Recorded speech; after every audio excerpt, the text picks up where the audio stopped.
Continuing in the series of toxic plants, the next plant that I am going to talk about is oleander. Oleander is a very popular ornamental plant. I'm sure lots of you have seen it. I have seen oleander. In fact, I took lots of pictures of oleander from my travels in the Mediterranean last year. So it is a very, very popular and common ornamental plant all over the world. Okay, so oleander is, apart from the fact that it's very pretty to look at, it has beautiful flowers, different colors and everything, it is also a toxic plant. I'm going to put the picture here in the video so you can see. This oleander picture is one that I took myself. I think that was in Rome.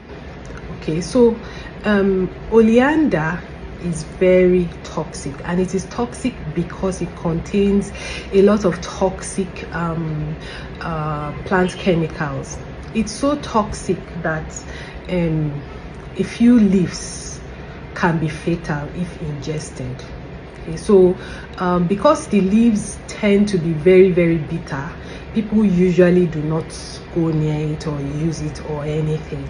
There are very few cases of oleander poisoning, despite the fact that it is a common plant. I mean, ornamental plant. There are very few cases.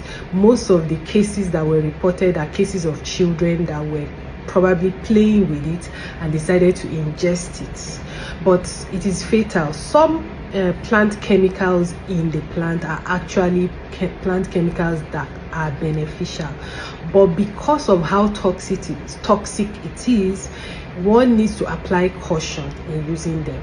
Now, this group of plant chemicals, which are cardiac glycosides, or you know, these are compounds that can stimulate the heart, that are actually utilized as drugs, you know, for people who have heart conditions, but they are strictly regulated.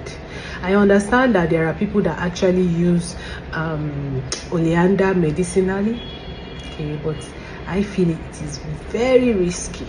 I've read papers on people using it for diabetes.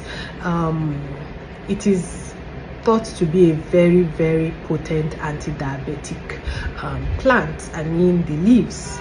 But that same leaf can also be fatal. Now, what you need to understand is when you are reading papers on a particular plant, especially a plant that is critical, like a plant that is toxic, like oleander, what you need to be watching out for is, what did they use? What plant part was used? What extract of the plant was used? Because there is a way you can extract a toxic plant that can reduce its toxicity. You understand? So let's say you are playing around with different solvents. You play around with hexane, chloroform, ethyl acetate, ethanol, methanol, water. These are different solvents of different polarities, and each of them will extract a different thing from the plant. So one may be lucky and find out that what a particular solvent or a particular solvent mix might bring out substances that are not too toxic, but that does not mean that the plant is not toxic. Okay, so this is where phytochemistry comes in. You can never avoid phytochemistry in herbal medicine. It's impossible, because it is that study that helps you understand the intricacies of plants and, you know, their medicinal properties, their toxic properties. Because you can actually take a toxic plant, but because of the way you extract it in such a way that you don't take out the toxic substances from it. So these are things you need to understand when you are reading some of these studies, like the study on its anti-diabetic effects. Okay, they used, I think, 300 milligram per kilogram body weight of the extract. To me, that's extremely high, because if you multiply 300 milligrams by somebody, let's say an adult who is 70 kilogram, 300 milligram times 70 kilogram. That's a large amount of extract, which is equivalent to, you know, a large amount of leaves extracted it. But they did not observe any signs of toxicity in the plants, in the animals that they administered that extract to. So what that tells you is that the extract did not take out a lot of the toxic chemicals. But that does not mean that the plant is not toxic.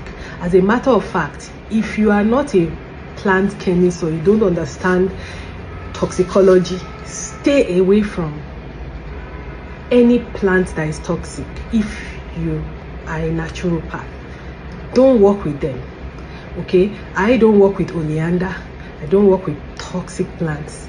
I can work with them, but I choose not to, because another thing you need to realize is that human bodies are different. Because there are times when I will post things and I'll say, oh, this is this. Like a recent one I posted about fibroids and relaxers.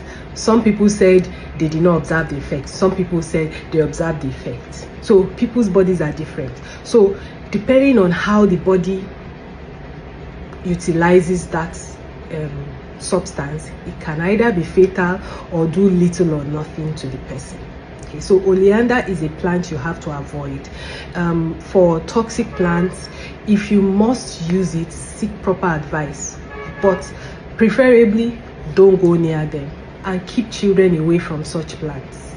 Don't use oleander as an ornamental plant if you have a child in that household, because they have beautiful flowers, they are attractive, and children want to play with them. And then what happens? There can be accidental poisoning.